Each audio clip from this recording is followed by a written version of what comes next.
آية آل زيدان هي ممثلة عراقية تميزت بجمالها وموهبتها الفنية، عرفت بعد فوزها بلقب ملكة جمال أربيل عام 2017، مما وضعها في دائرة الضوء.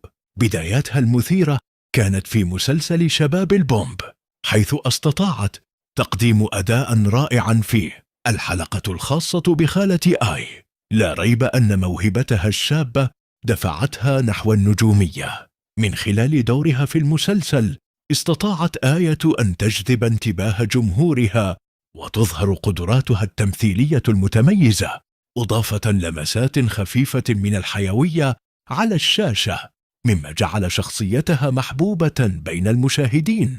أضافت آية لمساتها الخاصة لأسلوبها الفني، فتمزج بين الجاذبية والحضور القوي.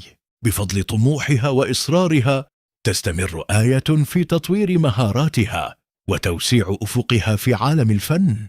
آمالها عريضة، وهي تعد بمستقبل مشرق لا محالة، حيث تسعى لتقديم أدوار متنوعة تبرز موهبتها الفريدة وتجذب المزيد من الجماهير.